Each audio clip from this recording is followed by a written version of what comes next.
Next on Ebert and Roeper. What is he, like, king of the guinea pigs? Ben Stiller and Chris Rock in Madagascar. Adam Sandler and Burt Reynolds in The Longest Yard. I heard you were dead. No, I ain't dead. Plus all of the big movies now in theaters. Some I like, some Roger likes, some we both like, some we both hated. Sometimes we disagree. The possibilities are endless. Who the heck are you? I'm Alex, the Alex, and this is Gloria, Marty, and Melman. And just where are you giants from? We're from New York, and we... All hail the New York Giants! From the makers of Shark Tale and Ice Age comes Madagascar. I'm Richard Roeper. And I'm Roger Ebert. Madagascar is the new animated comedy from DreamWorks about some animals who lead a pampered life in the Central Park Zoo until suddenly and unexpectedly they find themselves returned, very much against their will, to the wild.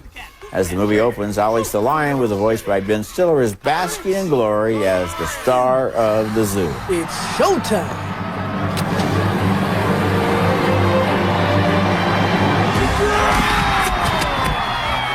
Marty the Zebra is voiced by Chris Rock. He has restless feet, but Melman the Giraffe, voiced by David Schwimmer, and Gloria the Hippo, voiced by Jada Pinkett Smith, like it just fine in the zoo. However, the penguins are planning an escape. Smile and wave. Kowalski, progress report. We're only 500 feet from the main sewer line. And the bad news? We've broken our last shovel. To Marty's delight and the puzzlement of his friends, they find themselves cratered up and on board a ship with the freedom-minded penguins. And swept overboard, they land in Madagascar, and the animals discover that most of the population is made up of easy-going lemurs. This is like a puppy party. I like to move it, move it. I like to move it, move it. I like to move it. I like to move it, move it. I like to move it, move it. When you live in a suburb with lemurs, it makes you want to go into the big city at night. Madagascar is cute and sweet and ingratiating, but it's not entertaining at the level of Shrek or Finding Nemo or The Incredibles. It's more of an easygoing, whimsical movie about cute animals who spend a lot of time talking and aren't quite as fascinating as they think they are. The plot inevitably involves what the lion will eat when there isn't a zookeeper to feed him fresh steaks every day. Now, in the real world of the wild, animals eat each other. And when Marty the Zebra begins to look appetizing to Alex the Lion, the movie sidesteps actual cannibalism, but never quite knows how to make it all that funny. Marginal thumbs down. Yeah, thumbs down for me as well. It paints itself into a very bizarre corner because at first they're all friends, and then all of a sudden if they're going to revert to being more like real animals, how do you do that and make it funny? Well, you don't. That's the answer. I thought this was just competent, Roger. I mean, the animation is fine, but not great. The voiceover actors are okay, although I thought they didn't really do quite the level of like Mike Myers as Shrek or Eddie Murphy. I mean, they almost sound like they're reading bedtime stories to their kids, overdoing it. And it's just, there's some jokes aimed at adults, but I mean, you know, American Beauty jokes and Castaway jokes, references to movies from the late 90s. I mean, I guess they're for the grown-ups. They're just not that funny. I guess maybe they're not even if that you funny. get them, they're not that funny. Yeah. But on the other hand, if somebody like the South Park guys got a hold of this, and Marty actually got eaten by Alex, Now we're talking. can you imagine where this movie could go if it follows the logic of Returning to the Wild? So you'd like to see the No, I wouldn't like to see unrated that. director's cut of I would like to Madagascar see that. on It's just DVD that someday. I'm thinking about it. I just can't It's control just myself. a slight film. I mean, you know, parents will probably end up getting it for their video collection. Okay for the video, babysit yeah. the kids. Yeah. Okay, our next movie is The Longest Yard.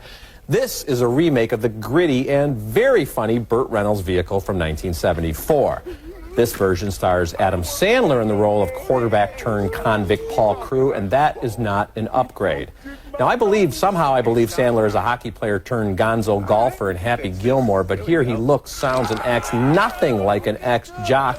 This is a cartoonish farce which subtracts all the rough edge from the original at the expense of cheap gags and lots of football montages set to music. This movie is in trouble from the setup, which paints Crewe as a point-shaving, drunk-driving lout. Do not get one more scratch on my car. See, that's our problem, sweetie. You care about this car more than you do us. And how'd you even know there was a scratch on this baby? Because I am watching you on TV, as is the whole country.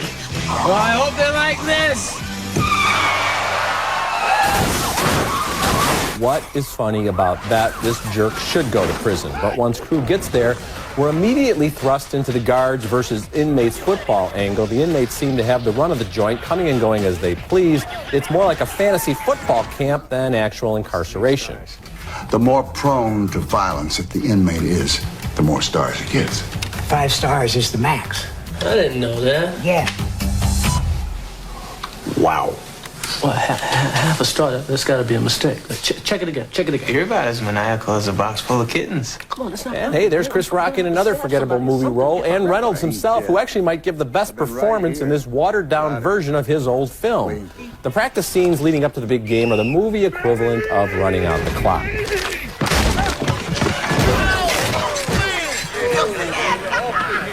I think that's a 10. Let's go with a 10. I'm sorry. I've broken your toy. And we get lots of gay jokes and lots of racial jokes, none of them particularly original, insightful, or funny. You could have robbed banks. You could have stole your grandmama's pension, and nobody would have cared. But shaving points off a football game, and that's just un-American. You play football? Me? No, they used to pick me after the white kids. In the original Longest Yard, prison warden Eddie Albert was a ruthless, sadistic SOB. Here, James Cromwell just seems like a bumbling fool who's overmatched from the start.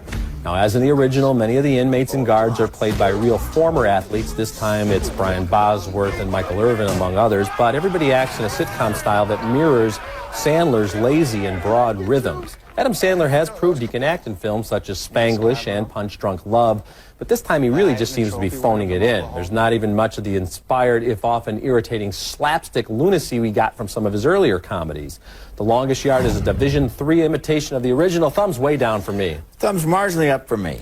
Really? Yes, yes. And it's not as good as the original. I agree with you on the first, agree with you on that, but I did like it, and I felt that it works as a formula picture that gives Sandler a role that I found more plausible than you did, because I think that there can be quarterbacks who are like that, not linemen. But a quarterback could be like that, and of course his drunken behavior is very bad and very. I'm not getting anywhere with you. Look at those. Look at those cold, deadly eyes. I'm waiting for rejecting every word I'm saying. I'm just amazed that you're recommending this film.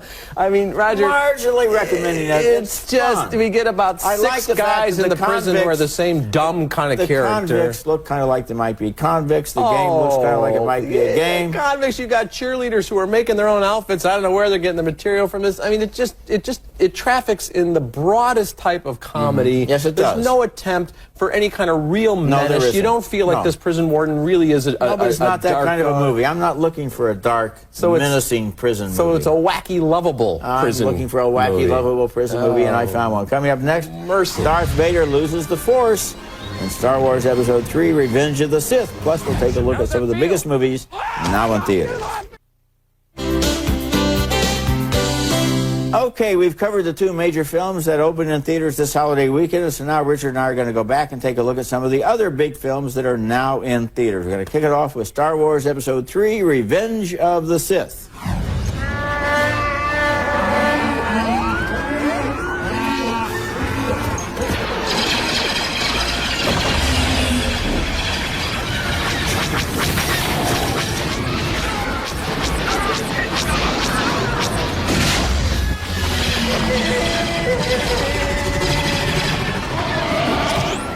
Revenge of the Sith is filled with action, including a thrilling dogfight, a sensational crash landing, and maybe a little more dueling by lightsabers than we really need, since the swordsmen are so good it takes forever for anyone to ever get hurt. The weakness is in the dialogue, which is flat when it should be poetic and exciting. They seem to be working from a limited vocabulary of basic English. That would be a bigger problem if the characters spoke more, but they don't, except for Chancellor Palpatine, who is eloquent and snaky as he seduces Anakin over to the dark side. Thumbs up. Yeah, the Chancellor is the real villain in this chapter. Big thumbs up for me, Roger. And you're right about the dialogue. That's always been a weakness in these movies, I think. But that's a small part of this saga. I do like the action sequences a lot. And this movie has something I think that the most recent 2 had none of, and that's it has a heart. It really does. I mean, the Natalie Portman character, Padme, I mean, she's playing this as real drama. You're going down a path I can't follow.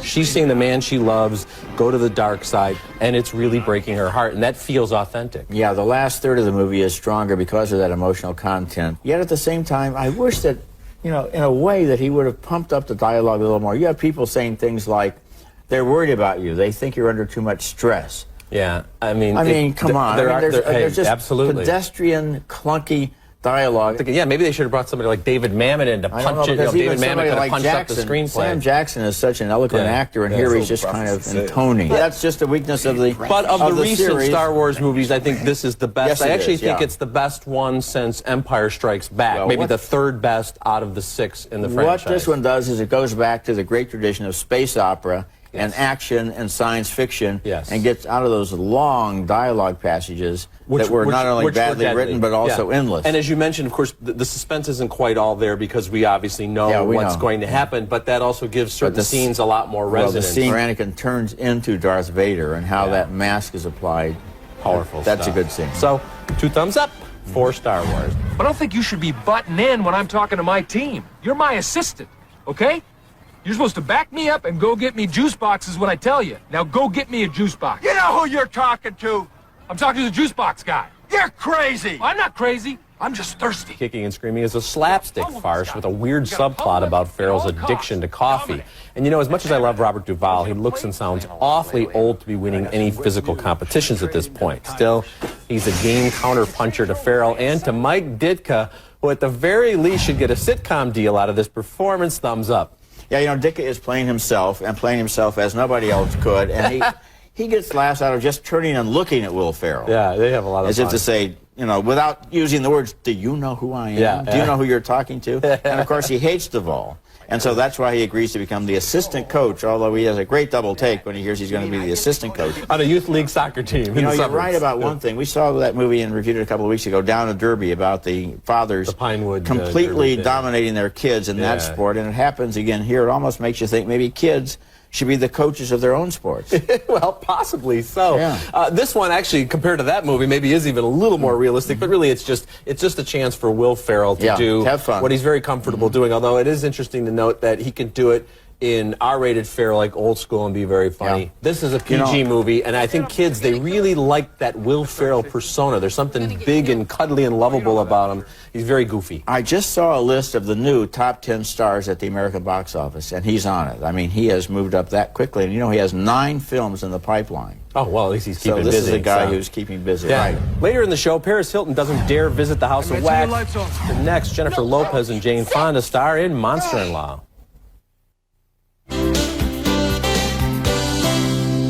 Continuing with this special show, Roger and I are looking back at the biggest movies now in theaters. Down you go. Go on.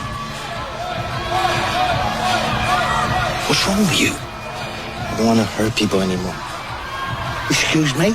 Danny, that's what you do. You hurt people. Not anymore. What the hell's happened to you? In the middle of this intriguing conflict between good and evil, you have Jet Li and sensational martial arts sequences, but he's also convincing as Danny the dog, who ever since he was a baby has been taught one thing only, to obey this gangster.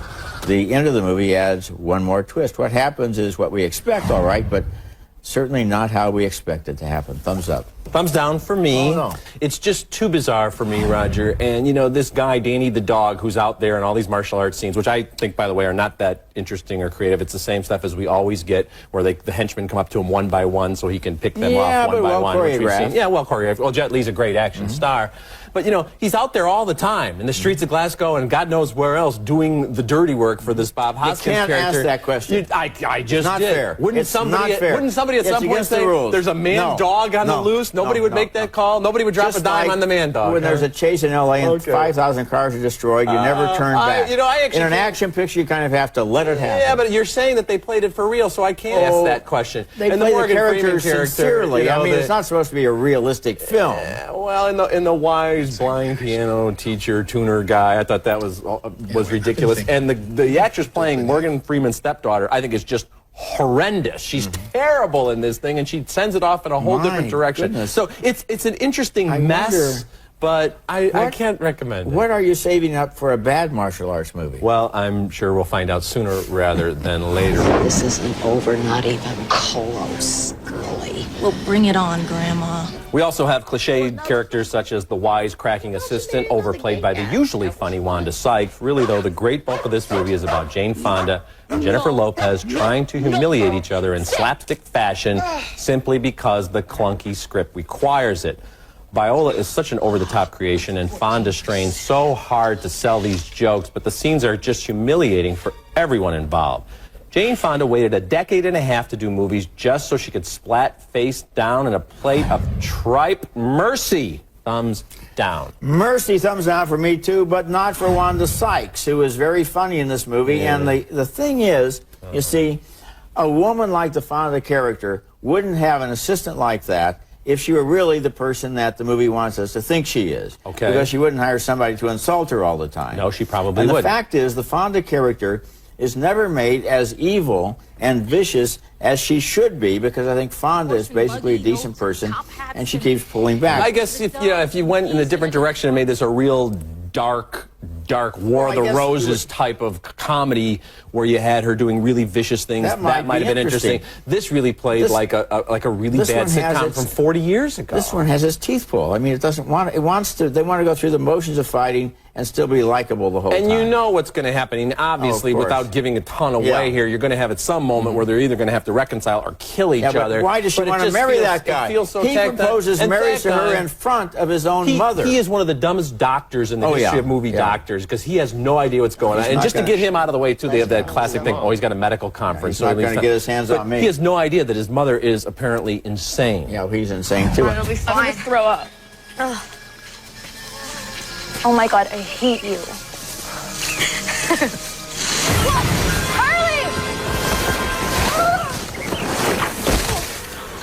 You know, Richard, I think it's a mistake in these modern horror movies when they try to explain everything with pop psychology about villains with child abuse in their background. I liked it better in the old movies, where Vincent Price covered people with wax simply because he enjoyed doing that. This version of House of Wax is like those dead teenager movies where everybody keeps making insane mistakes until they're mostly all dead.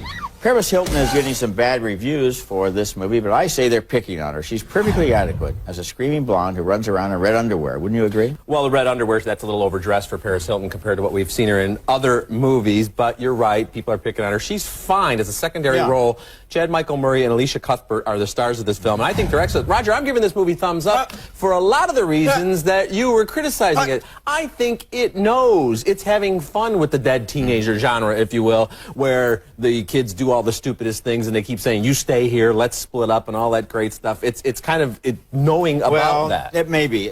What about the style of it? Don't you think it had a great, grand, gory, glorious style? I definitely give thumbs up to the art direction. Fantastic because stuff. The scene where the main House of Wax starts to melt down, that was they're great trying stuff. to climb up the stairs that are melting underneath them, and people are disappearing through the floor. That's good stuff. That was a great sequence. Or how about when the victims one by one they're trapped in the wax, and then we realize they're still alive, and you can see their little eyeballs moving back and forth. This is an You're like a kid who has just seen his first House of Wax movie. Well, you know what? I liked it better than any other House of Wax film I've seen. I think it has a lot of style, and I liked all the gore and the violence. We just didn't get enough gratuitous nudity. It would have been even better. Well, I'm sorry you weren't completely happy, but I agree with you about the art direction. I think the performances are adequate. I just thought the movie was kind of dumb. No, I think it had a great sense of humor. Okay. We'll be back to recap this week's show right after this.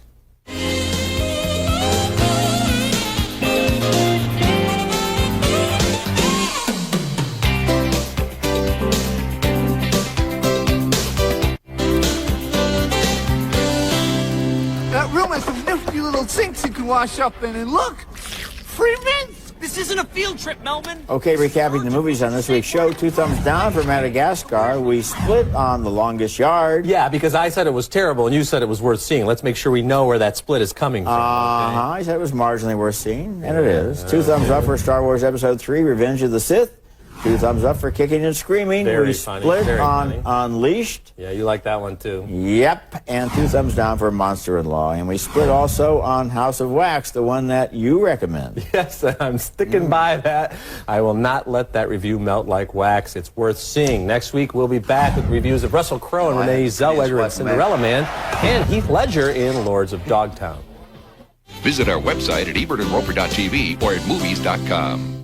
Get ready for the 5th annual Ebert and Roeper Film Festival at Sea. Set sail to the Bahamas and Disney's private island, Castaway Cay, on a 4-night cruise aboard the Disney Wonder. Get an exclusive opportunity to meet America's most trusted film critics. Watch sneak peeks of films handpicked by Ebert and Roeper, followed by lively discussions. Plus, you'll meet a special surprise guest. It's a one-of-a-kind vacation experience. The 5th annual Ebert and Roeper Film Festival at Sea. Call your travel agent or Disney Cruise Line at 1-800-945-3806 today. Remember, you can hear all our recent reviews at ebertandroper.tv or at movies.com. You can read Richard's columns at suntimes.com and read my reviews at rogerebert.com. And until next week, the balcony is closed. You know, over the holiday weekend, I think Star Wars is a movie that actually the whole family can see. Yeah, you know, and Kicking and Screaming, too, for a family picture. Yes, Family-friendly. definitely.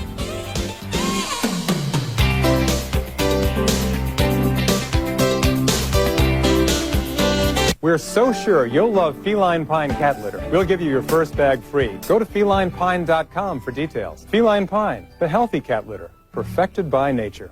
1-800-CONTACTS. Exact same contact lenses delivered to your door for less than you're paying now. Call 1-800-CONTACTS. We deliver, you save. You don't have to hunt for the best deals on the internet. Just follow that little arrow to motel6.com. Bullseye. Joel Siegel says Madagascar is this summer's Shrek. It's the year's funniest movie. I did it! And Entertainment Weekly gives it an A. It's a blast. Oy vey. Oy vey, everybody! Madagascar. Rated PG. Now playing everywhere.